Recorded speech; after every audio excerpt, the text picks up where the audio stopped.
Philip Way, Sustainable Finance Officer at Greenpeace. And I have a particular question to Chris. And I think your methodology is a very good tool, supplementary to the UNPRI.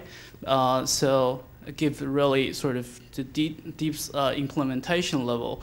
But how successful is that so far? How many financial institutions are using these tools? And a second question, also related more detail, is about this. You mentioned the portfolio managers assessment tool. So for the portfolio managers, but say for example, I talked with several banks, and their policy, their sustainability or forestry, this forest policy is not applied to the asset management division. The reason is they actually behave that as a fiduciary duty, so for their clients. So how you solve this problem? That's the second question. First of all, not enough banks are using that. I wouldn't be up here trying to promote it if I thought all banks were using that should be using it and could be using it. In particular, the banks that do have the good systems are the big global banks, the ones that are usually based in New York or in London. And that's not that, generally speaking, those aren't the banks providing most of the finance to the tropical forestry operators that have the highest biodiversity risks and potential to affect carbon emissions as well. So the answer is no, not enough banks are using it. It's been available publicly for about 6 months. We've had, I think, almost 3,000 organizations viewing the thing through our website, and that's what we can track. I suspect a lot of those are probably other management consultancies, I don't know. In terms of asset management, well, ideally, asset management units would use the tool as well, but most forestry companies that we would have concerns about sustainability about aren't listed companies. So how would an asset manager actually have any influence over those? But ideally, yeah, you would see asset managers using it as well. The TMOs, some of the big US TMOs have used this, are using this tool. So, that's the start. There are now 50 forestry funds, over 50 forestry funds, so I think it's still relevant to talk about equity investments. Thank you. I'm Mary Art from Aid Environment's representative office in Indonesia. I have two questions. I think it relates also quite much to palm oil.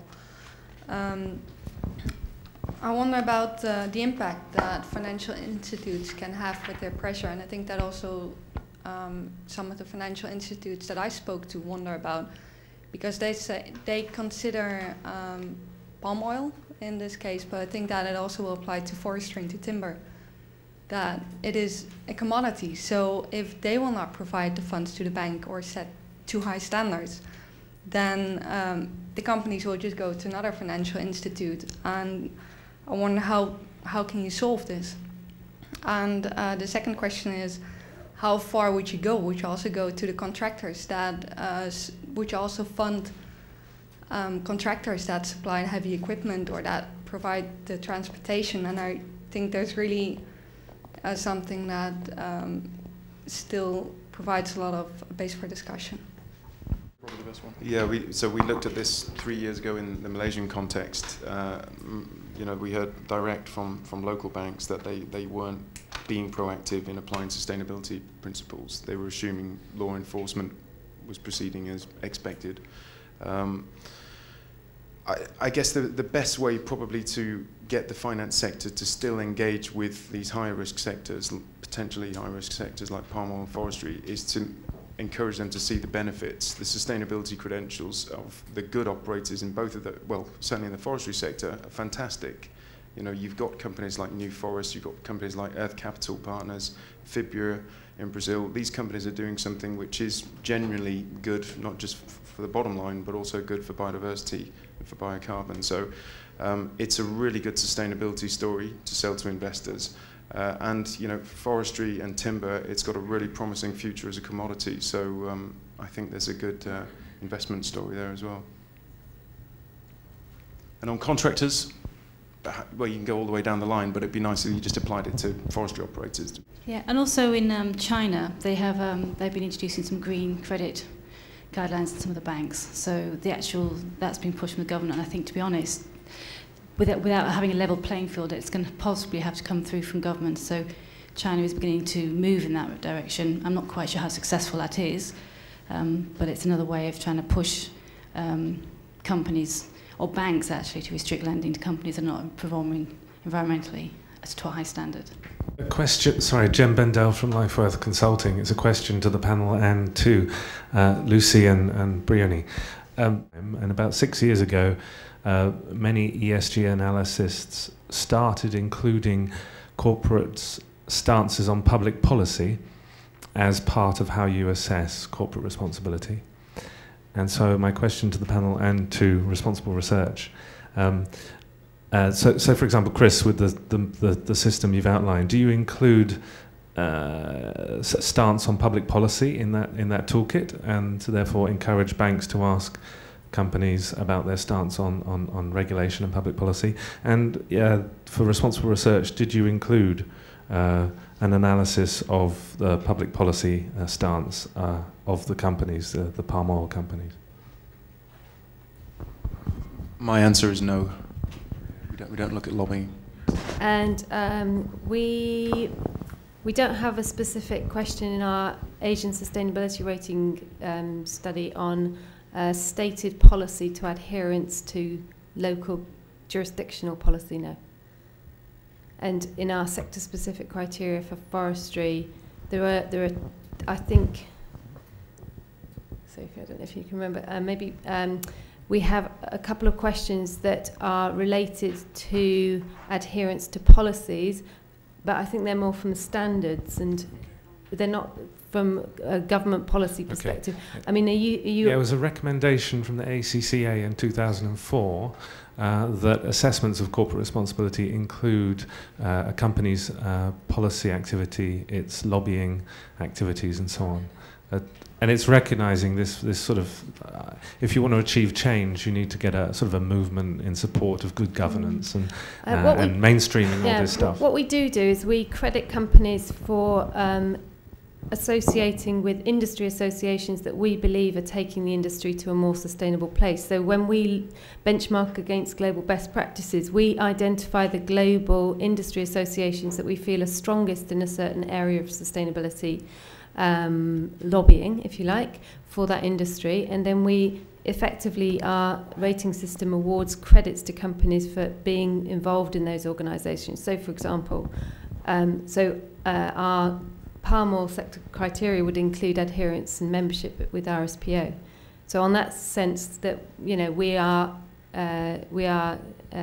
crediting companies for their involvement with organisations that work towards lobbying governments on policy. I think that's a proxy on what you're trying to get to. I think a comment and then a question. I would be careful to rate a company just because they're associated with any association. Say a company, just because they're a member of the RSPO, doesn't mean that they actually practice it at the operational level. And we want to be very careful of green labeling. So that's something to bear in mind in any sort of a rating, because it goes beyond just membership. But a question to the panel, I would be interested to know, what do you think of the implications of the FLAG-T and Lacey Act in making the timber sector a lot more legal, sustainable? Can I just answer the first question? So when we credit a company for being a member, we also give them additional marks for the hectarage of certification. So in our sector-specific criteria for palm oil, for example, it wouldn't be just membership. It would then go on to give them additional points for what membership means, and trying to analyse whether the companies are actually fulfilling their duties as a member. So it goes beyond. Oh, sorry. And on the second point, do you want to take the question?